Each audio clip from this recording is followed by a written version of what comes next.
Vamos compartilhar a palavra de Deus. É muito bom nós falarmos com Deus em oração, orar uns pelos outros. E é muito bom também sabermos que nós estamos sob a oração do nosso Deus, do nosso Senhor e Salvador Jesus. Estamos debaixo da oração de Jesus. E é isso que nós vamos compartilhar aqui hoje, no Evangelho de João, capítulo 17, tá bom? Vai ser todo o capítulo 17, mas nós vamos ler ele em partes, em blocos aqui, à medida que a gente vai compartilhando, tá bom? Então, João 17, você vai acompanhar aí, pode acompanhar também na sua Bíblia aí, no seu aplicativo da Bíblia. E nós vamos compartilhar João 17. Vamos orar? Deus, nós te louvamos e queremos nesse momento dedicar, consagrar as nossas vidas ao Senhor, onde vamos compartilhar a Tua palavra, Senhor. Que o Senhor fale, Senhor, continue falando conosco, que nós estejamos preparados, atentos àquilo que o Senhor vai falar para nós. Pedimos a Tua orientação, a capacitação, a iluminação do Teu Espírito Santo na nossa mente, para que possamos compreender e também praticar, aplicar a Tua palavra às nossas vidas. E nós precisamos do Senhor para isso. É a nossa oração, em nome de Jesus. Amém. Então, João 17, são vários versículos, são 26 versículos, e a gente vai lendo em partes e compartilhando, tá bom? Ok. Quem esteve na IBD, quem está vindo regularmente na Escola Bíblica Dominical, esse ano nós estamos trabalhando no Evangelho de João, né? Hoje nós compartilhamos o capítulo 15 e 16, e agora nós vamos compartilhar a palavra no capítulo 17. Então, mais ou menos, quem está lendo ali o Evangelho de João, quem está participando, está mais ou menos dentro do clima, né?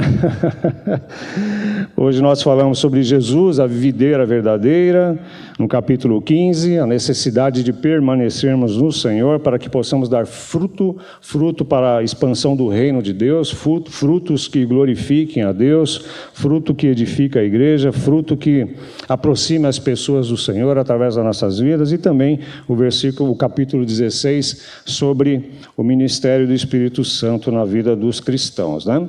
E hoje, João 17. João 17 é uma oração de Jesus, uma maravilhosa oração, a oração de Jesus. É a oração de Jesus ao Deus Pai, uma oração de intercessão, onde Jesus ele ora por si mesmo, ele ora pelos seus discípulos ali naquela ocasião, e depois ele ora por toda a igreja, a sua igreja em todos os tempos e em todos os lugares. Essa é a estrutura de João 17, mas é basicamente, essencialmente, uma oração de Jesus, tá? Jesus faz essa oração antes de caminhar para a cruz, né?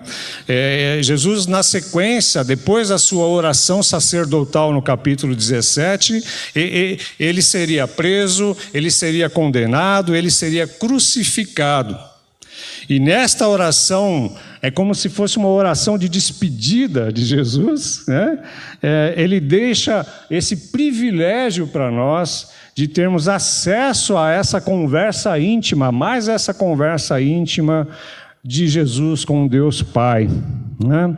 E nós vamos observar algumas lições que podemos aprender com a oração sacerdotal de Jesus aqui no capítulo 17. Vamos lá. Primeiro bloco, nós vamos ver que Jesus ele ora por si mesmo. João 17, 1, 5, e eu vou fazer oração. Depois de dizer isso que está um pouquinho antes aí no capítulo 17, versículo 26, aliás, o capítulo 16, versículo 33, onde Jesus diz: eu lhes disse essas coisas para que em mim vocês tenham paz. Neste mundo vocês terão aflições, contudo, tenham ânimo, coragem, eu venci o mundo. E na sequência, depois de dizer isso, Jesus olhou para o céu e orou: Pai, chegou a hora, glorifica o teu Filho para que o teu Filho te glorifique. pois lhe deste autoridade sobre toda a humanidade, para que conceda a vida eterna a todos os que lhe... Opa! Ô Fê, eu tô muito lento, né? A todos... Deixa eu ver aqui na sequência aqui. Voltou. A todos que lhe deste. Vamos lá, Fê, obrigado. Esta é a vida eterna, que te conheçam, o único Deus verdadeiro, e a Jesus Cristo a quem enviaste. Eu te glorifiquei na terra, completando a obra que me deste para fazer. E o versículo 5, e agora, Pai, glorifica-me junto a ti com a glória que eu tinha contigo antes que o mundo existisse. Nesses primeiros versículos nós vemos Jesus em sua oração consagrando-se ao Senhor, ao Deus Pai, dizendo que ele havia concluído a obra que o Pai havia dado a ele, a obra de redenção da humanidade, claro, aqueles que vão crer em Cristo, que crerão em Cristo. Ele disse que estava concluindo esta obra, a obra estava concluída, e Jesus ele tinha plena consciência e entendimento que a glorificação plena de Deus ocorreria através da sua morte na cruz, né? Jesus deixa claro aqui que ele é o vencedor, Cristo é o vencedor, conforme as suas palavras aqui aos seus discípulos no final do capítulo 16, versículo 33. Neste mundo tereis aflições, vocês terão aflições, mas tenham ânimo, coragem, não desanimem. Eu venci o mundo.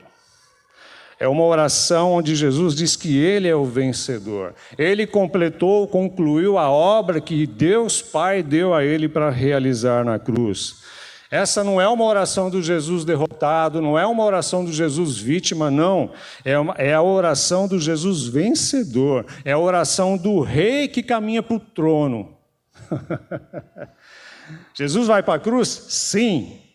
Mas ele é o rei dos reis, é o rei que vai para o trono.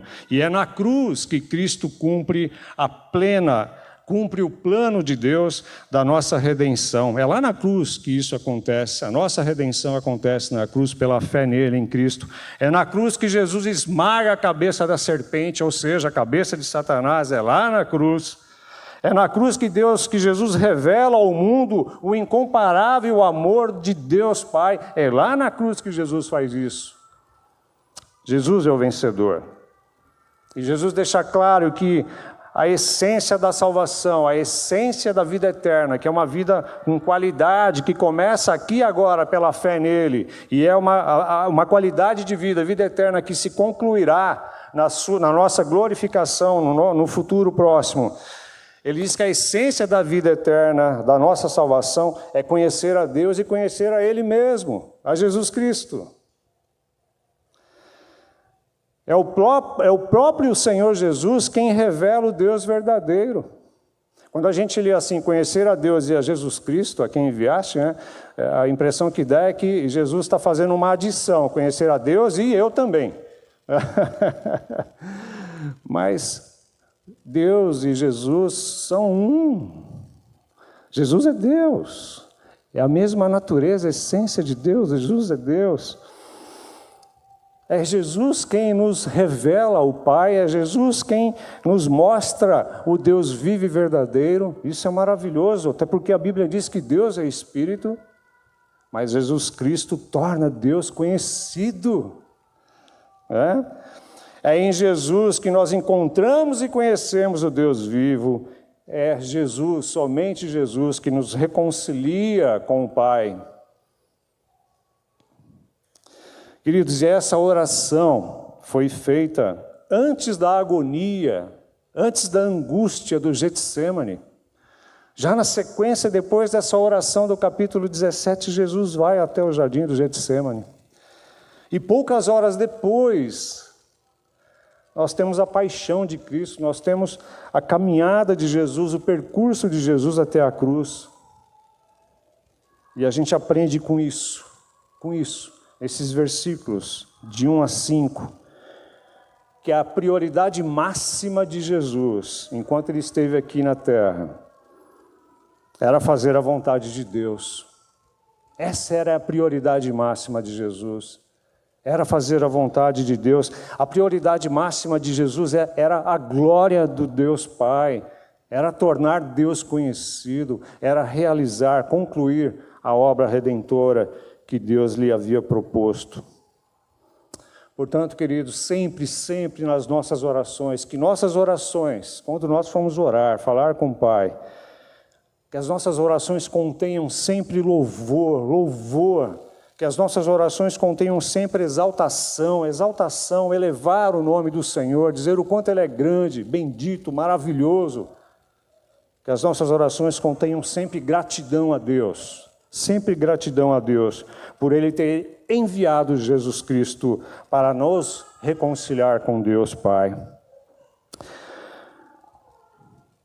Que a nossa prioridade máxima também seja glorificar a Deus, seja glorificar a Cristo. A palavra de Deus diz que esse é o nosso chamado também, glorificar a Deus através de nossas vidas. Que possamos aprender com Jesus e entender que a nossa prioridade, nós temos muitas coisas importantes e necessárias para fazer e faz parte da nossa jornada, da nossa caminhada. São todas elas legítimas, importantes e necessárias, mas nós temos uma prioridade máxima, sabiam? Que é glorificar a Deus. Tá? Vamos lá, agora nós temos um outro bloco, um bloco maior aí. Então nós vemos que Jesus orou por si mesmo, consagrando-se a Deus e declarando, deixando claro que ele estava concluindo a obra redentora do Pai na cruz. E agora, nessa segunda parte, nesse segundo bloco, Jesus ora por seus discípulos ali.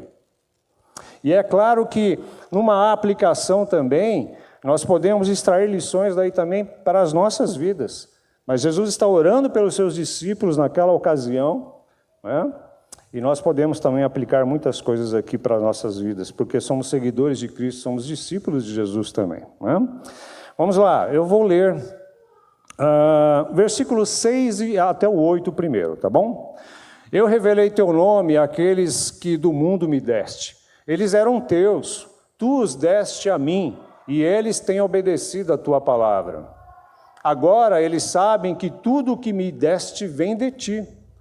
E o versículo 8, pois eu lhes transmiti as palavras que me deste, e eles as aceitaram. Eles reconheceram de fato que vim de ti, e creram que me enviaste. E aí é a fé salvadora em Cristo Jesus, né? Interessante que nesses versículos, Jesus ele está afirmando que, inicialmente, não fomos nós que escolhemos a Deus, mas foi Deus quem nos escolheu primeiro.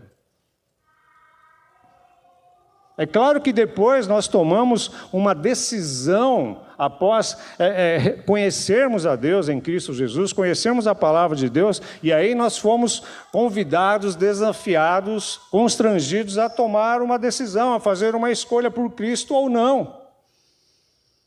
Mas inicialmente, quem nos escolheu foi o próprio Senhor. Ele nos escolheu primeiro. Foi Deus quem primeiro nos levou até Jesus. Foi Deus quem primeiro nos mostrou, quem nos encaminhou até Jesus, e depois Jesus nos mostrou, nos revelou o Pai. Pois Jesus e o Pai são um, conforme nós falamos aqui. É o que Jesus fala sobre essa plena unidade do Deus Pai, o Deus Filho e o Deus Espírito Santo. Foi Deus quem primeiro providenciou todos os meios, todas as circunstâncias. Ele usou pessoas, situações e circunstâncias para que nós pudéssemos nos achegar até Cristo. Isso é impressionante. E depois disso nós recebemos, aceitamos a sua palavra, o seu evangelho, o evangelho que é o poder de Deus para a salvação de todo aquele que crê em Cristo Jesus. Aí eu fiquei pensando, né? Vou falar de mim, né? Eu jamais imaginava, eu me lembro que, puxa, no primário, tinha um colega de sala que falava de Jesus para mim. E eu não entendia nada, né? Ele falava do amor de Cristo, falava de Jesus, e eu não entendia nada, né? Mas eu hoje posso compreender que já naquela época Deus estava usando aquele rapaz para falar do seu amor para mim. E Deus depois providenciou outras maneiras, outras formas, outras pessoas, circunstâncias para se revelar a mim através de Cristo Jesus. Deus tomou a iniciativa. Mas eu decidi, naqueles contextos todos, rejeitar, né? A palavra da salvação. Fiz essa escolha. Até aquele momento. Até que um dia conheci a Lu. E a Lu já havia sido apresentada a Deus, a Jesus Cristo, através de irmãos e irmãs, né? Embora ela, na época também, na sua adolescência e infância, não tinha ainda se decidido por Jesus, mas no momento apropriado, no momento de Deus, ela creu em Cristo Jesus. E um dia eu conheci a Lu. E a Lu conheceu Jesus. E através da vida da Lu, eu fui chegando perto de Jesus. Mas foi Deus quem tomou a iniciativa, foi Deus quem usou o meio, circunstâncias, pessoas, foi Deus, tudo Deus. Percebe como é que é?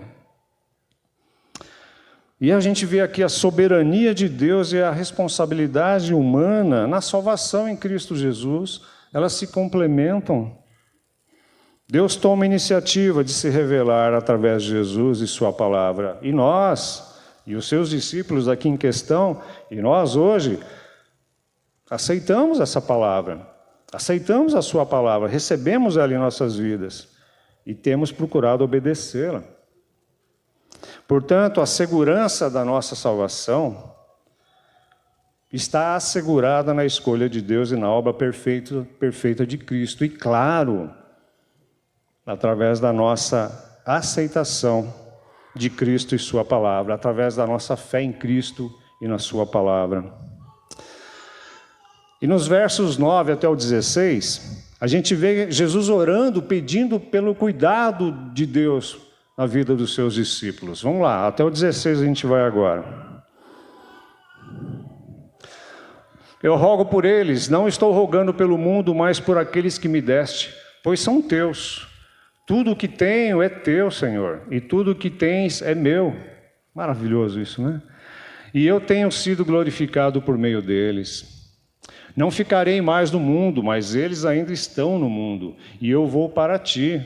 Pai Santo, protege-os em teu nome, o nome que me deste, para que sejam um, assim como somos um. Enquanto estava com eles, eu os protegi, eu os guardei no nome que me deste. Nenhum deles se perdeu, a não ser aquele que estava destinado à perdição, para que se cumprisse a Escritura. Agora vou para ti, mas digo essas coisas enquanto ainda estou no mundo, para que eles tenham a plenitude da minha alegria.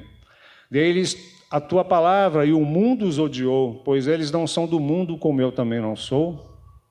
Não rogo para que os tires do mundo, mas para que os protejas do maligno. Eles não são do mundo como eu também não sou. Então, nesse bloco grande, Jesus ele ora pedindo ao Deus Pai que cuide, que guarde, que proteja os seus discípulos, para que Deus os conduza até o fim em segurança. Eles passaram por lutas, dificuldades e passaram até pelo martírio, mas a fé no Cristo Redentor, a fé no Senhor foi preservada até o fim. Eles guardaram esta fé salvadora até o fim. Jesus deixa bem claro que aqueles que o Pai lhes deu, de maneira nenhuma irão se perder. Jesus está falando da segurança da nossa salvação nele. Aqueles que o Pai me deu, de modo nenhum irão se perder, de maneira nenhuma serão abandonados. Aconteça o que acontecer, passam o que tenham que passar, jamais serão abandonados. Eles serão mantidos firmes na fé salvadora, na fé redentora. Jesus é o bom pastor que deu a sua vida pelas ovelhas, conforme o versículo 12. Ele é o bom pastor.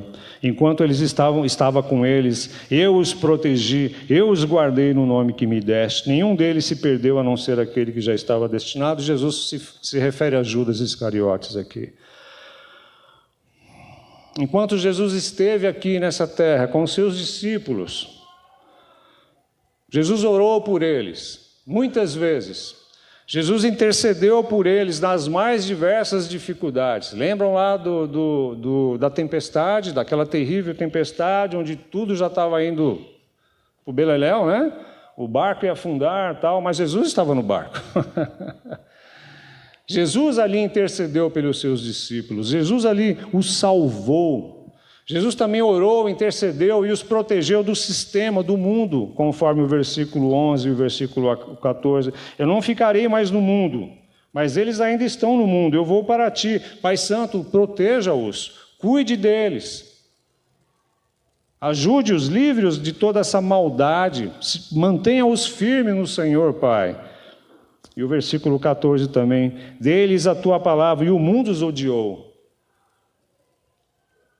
Jesus intercedeu por eles, porque o sistema era violento, injusto, como é hoje. Violento, injusto, permissivo, pervertido. E Jesus ora e intercede pelos seus discípulos. E Jesus também os protegeu do maligno, conforme o versículo 15 que nós lemos. Não rogo que os tires do mundo, mas que os proteja do maligno. E aí vocês lembram daquela parte onde Jesus ele chegou para Pedro e falou: Pedro, Pedro, Simão, Simão, o diabo quis peneirá-los como trigo. Lembram dessa passagem? Está lá em Lucas capítulo 22, o versículo 31 e 32. Mas Jesus diz que ele orou por Pedro, para que isso não acontecesse. O diabo quis separar Pedro e os discípulos de Jesus, assim como se separa a palha do trigo. Mas Jesus intercedeu, orou por eles, orou por Pedro para que isso não acontecesse. Jesus intercedeu por Pedro, para ele não desistir, para ele não desanimar. É uma bênção estarmos debaixo da oração uns dos outros. É um mandamento bíblico, é uma orientação bíblica, orar uns pelos outros, interceder uns pelos outros. Mas é maravilhoso também saber que nós estamos debaixo da oração de Jesus, debaixo da intercessão de Jesus. Você sabia disso? E agora Jesus está à direita do Deus Pai. Jesus está em seu trono de glória e Ele continua intercedendo por todos os seus discípulos, inclusive por nós, por mim, por você, por todos os discípulos dEle, espalhados por este mundo. É o que diz Romanos também, capítulo 8, versículo 34, diz assim: quem os condenará? Foi Cristo Jesus quem morreu, e mais, que ressuscitou e está à direita de Deus e também intercede por nós. É Jesus quem não deixa que sejamos peneirados como trigo por Satanás.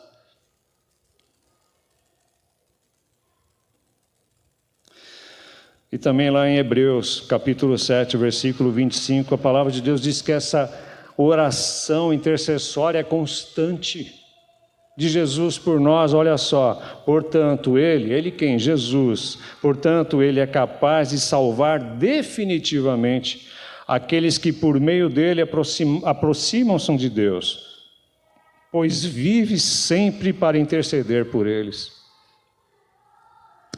Estamos sob a oração, a intercessão constante de Cristo Jesus, pela sua igreja, pelos seus discípulos, pelos seus filhos. Isso é bênção. É bênção saber disso. E agora nós vamos no versículo 17 até o 19, mais um bloco. Santifica-os na verdade, a tua palavra é a verdade.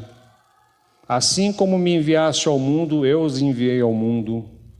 Em favor deles eu me santifico, para que também eles sejam santificados pela verdade. E agora nesse bloco, Jesus ora pelos seus discípulos, Ele ora pela santificação dos seus discípulos. para que eles vivam em santidade, para que eles se afastem cada vez mais do pecado e se aproximem cada vez mais de Deus. Isso é santificação. Para que a influência do pecado cada vez mais perca sua força e que nós cada vez mais nos tornemos semelhantes a Cristo. Isso é santificação. À medida que eu vou me separando do pecado e me aproximando de Deus, eu vou me santificando cada vez mais. E Jesus diz que nós somos santificados pela... Volta lá, Fê, por favor, versículo 17. Olha só aí. Santifica-os na verdade, a tua palavra é a verdade. Jesus diz que nós somos santificados pela palavra de Deus, pela sua palavra. Santifica-os na verdade, a tua palavra é a verdade. Foi Ele quem nos deu a sua palavra. Olha o versículo 14. Dê-lhes a tua palavra. A palavra de Deus é o tesouro do próprio Deus para nós, é presente de Deus para nós, a sua palavra. Ela veio de Deus para nós, ela não tem origem humana no homem, mas ela veio de Deus para nós, e Deus usou homens para escrever a sua palavra, os inspirou para isso, mas a fonte é Deus. A palavra de Deus tem a fonte, o próprio Deus para nós. A palavra de Deus é a verdade, ela não apenas contém a verdade, como muitos já estão dizendo hoje. Não, parte da palavra é a palavra de Deus, o restante não. A Bíblia contém a palavra de Deus, ela não é a verdade de Deus. Não, a Bíblia é a palavra de Deus. A Bíblia, a palavra de Deus, é o instrumento de Deus para a nossa santificação. É ela quem nos santifica. Jesus está dizendo isso. Santifica-os na verdade, a tua palavra é a verdade.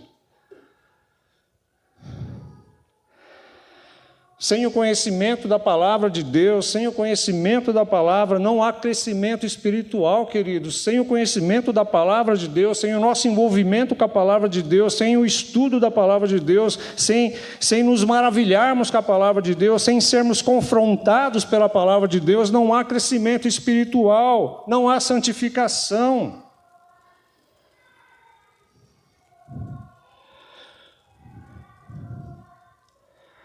A palavra é a espada do Espírito Santo. Por quê? Porque é a palavra que nos transmite poder para vivermos uma vida santa. É a palavra de Deus que transmite poder para nós, que nos capacita, nos enche de poder para viver uma vida santa, uma vida que agrada a Deus. Jesus falou no versículo 13 que é ela que nos dá alegria, a palavra de Deus, que ilumina a nossa mente, o nosso coração. E a conclusão a que nós chegamos é que Jesus Cristo orou pela nossa santificação.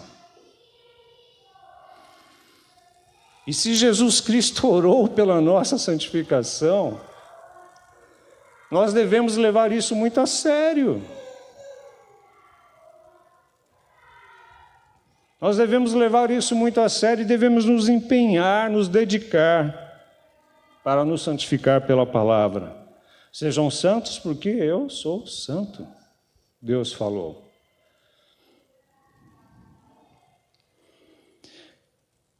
E estamos caminhando para o final. Terceiro bloco do versículo 20 até o 26, agora Jesus, na progressão aqui da sua oração, Jesus orou por si mesmo, Jesus orou pelos discípulos, por proteção, cuidado, para preservá-los na fé e nos preservar na fé, nos manter firmes até o final da vida aqui, nele, em Cristo Jesus. Orou pela nossa santificação e agora Jesus ora por toda a sua igreja. Olha o versículo 20 e 26. Minha oração não é apenas por eles. É uma transição que Jesus está fazendo, né? Não é apenas por eles, os discípulos aqui. Rogo também por aqueles que crerão em mim, por meio da mensagem deles, de outros cristãos, crentes do passado, por aqueles que crerão em Cristo através da sua vida e da minha vida, através desta igreja, daqueles que crerão no futuro, gerações como nós cantamos aqui, abençoados pela palavra de Deus, filhos e filhos dos filhos e assim por diante. Aqueles que crerão estão debaixo da oração de Jesus. Aqueles que nem nasceram, que vão crer em Cristo Jesus, estão debaixo da oração de Jesus.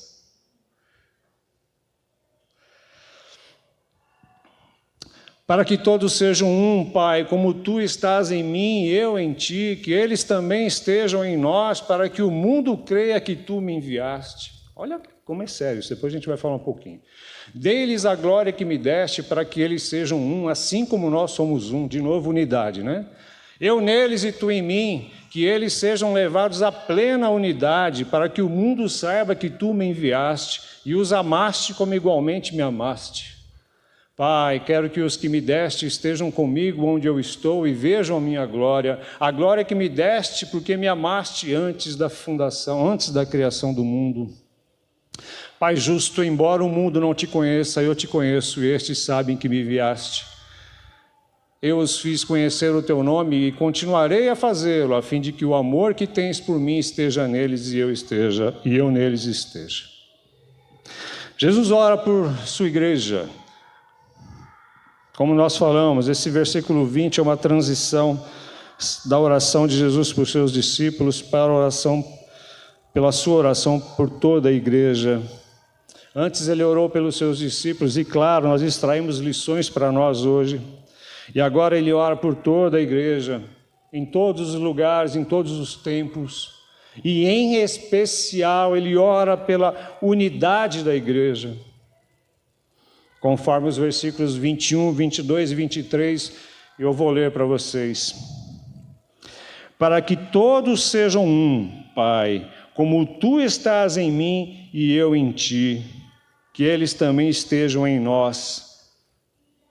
Unidade. Versículo 22, dê-lhes a glória que me deste, para que sejam um, assim como nós somos um. Unidade. Versículo 23, eu neles e Tu em mim, que eles sejam levados à plena unidade, para que o mundo saiba que Tu me enviaste. Unidade. Jesus ora pela igreja, e em especial pela unidade da sua igreja. A igreja de Cristo Jesus sempre enfrentou problemas relacionados a contendas, discórdias.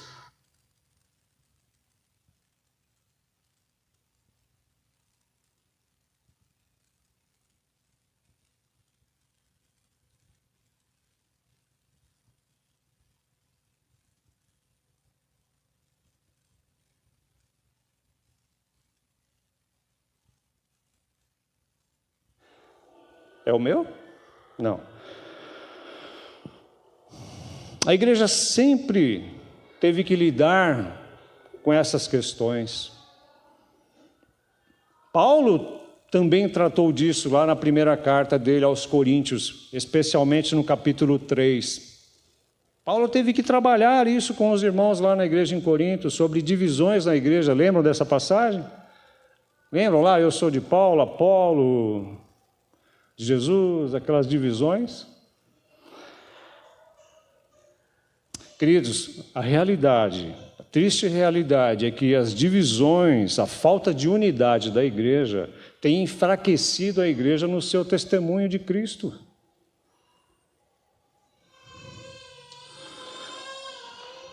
E aqui Jesus, quando fala de unidade, ele não está falando de uma unidade denominacional, né? Hoje nós temos várias denominações históricas. Amém, glória a Deus. E nem uma unidade organizacional, né? Grupos. Não. Mas o que Deus fala aqui, o que Jesus ora, essa unidade que Jesus ora, intercede, é a unidade na verdade do Evangelho. Conforme nós vamos ver em Efésios capítulo 4, versículo 3 a 6, é essa unidade que Jesus ora, intercede, pede pela sua igreja. Façam todo o esforço para conservar a unidade do Espírito Santo, pelo vínculo da paz. Há um só corpo e um só Espírito, assim como a esperança para a qual vocês foram chamadas é uma só. Há um só Senhor, Jesus Cristo, uma só fé e um só batismo. Há um só Deus e Pai de todos, que é sobre todos, por meio de todos e em todos. Esta unidade, a unidade da verdade, fundamentada na verdade, unidos no amor, unidos na verdade, na comunhão do corpo que é a igreja. Essa é a unidade que Jesus ora, intercede, pede ao Pai, suplica ao Pai. E por que essa unidade é tão importante? Por que essa unidade é essencial? Vamos lá, primeiro, versículo 11.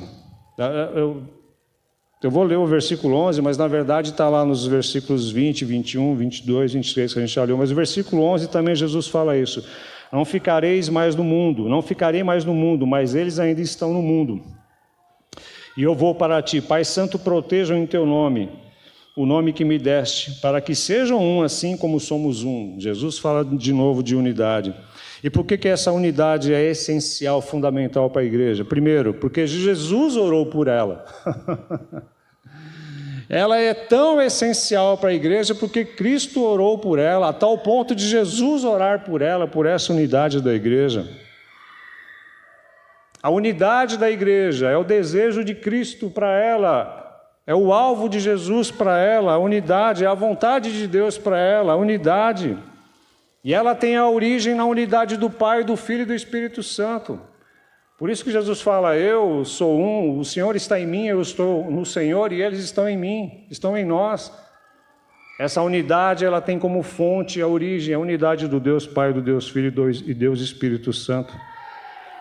E se nós somos filhos de Deus e membros da sua família, nós não podemos viver em desunião. Vamos ter problemas, dificuldades, pontos divergentes, isso faz parte, mas não em discórdia, não em contenda, não em desunião, não em divisões, não em brigas.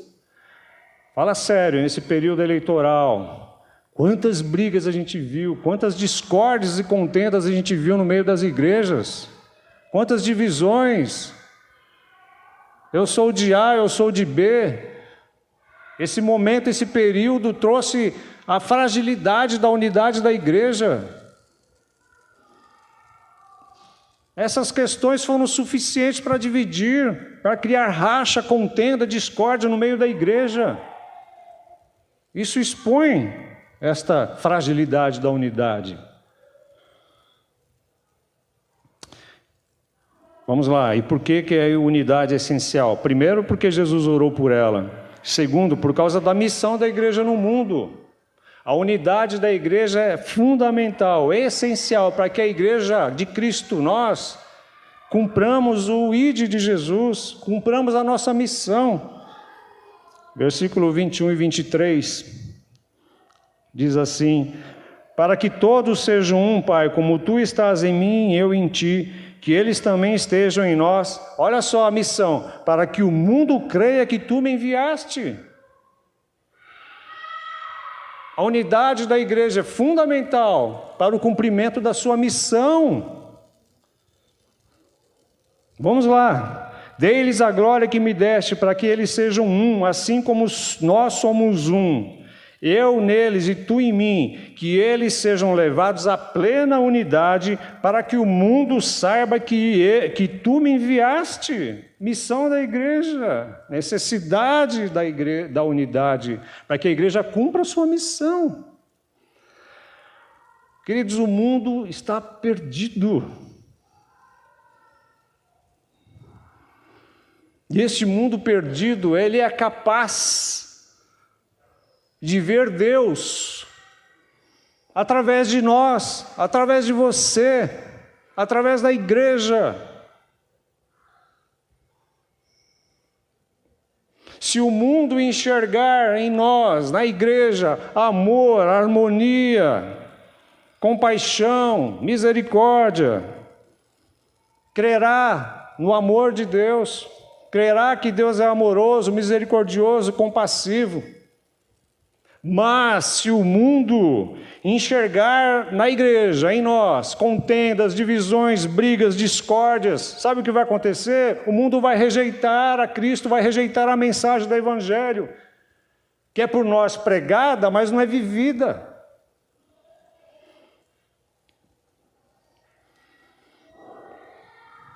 A falta de unidade da igreja tem enfraquecido o seu testemunho e tem enfraquecido a evangelização. E a gente aprende aqui também que não há evangelização eficaz sem unidade da igreja.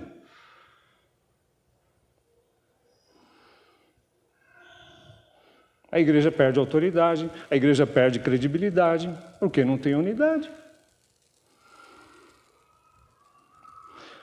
E por que a unidade é tão essencial assim? Para encerrar, por causa do nosso destino eterno. Falamos aí que ela é essencial, porque Jesus orou por ela, é o alvo de Jesus, é o desejo de Jesus, a unidade da igreja, porque por causa da missão da igreja, para que o mundo conheça Cristo através de nós, da igreja, e por último, por causa do nosso destino eterno. Versículo 24 e 26 diz assim: Pai, quero que os que me deste estejam comigo onde eu estou e vejam a minha glória, a glória que me deste porque me amaste antes da criação do mundo. Pai justo, embora o mundo não te conheça, eu te conheço, e estes sabem que me enviaste. Eu os fiz conhecer o teu nome e continuarei a fazê-lo, a fim de que o amor que tens por mim esteja neles e eu neles esteja. Fala do nosso destino eterno com Cristo para sempre, sempre, sempre. Nós vamos estar um dia juntos lá no céu.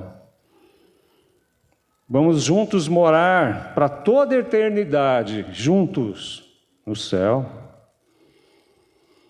Então nós devemos aprender a conviver uns com os outros, apesar das nossas diferenças. Temos diferenças em vários aspectos, né? Várias coisas a gente diverge, mas não as essenciais. Não podemos divergir nas essenciais. Uniformidade não é unidade, né? Uniformidade é todo mundo igual. Pensou, pessoal, aqui no Colorado agora todo mundo vai vir de azul? Cabelo assim e tal, pá. Você já pensou nisso? Isso é uniformidade, isso não é unidade.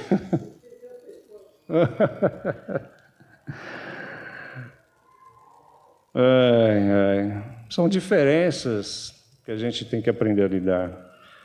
Então nós precisamos aprender a lidar com essas e outras questões, porque nós vamos viver um dia juntos, todos nós, por toda a eternidade, onde nós veremos a glória plena de Cristo Jesus. Amém? E se não tivermos unidade aqui, como é que vai ser lá?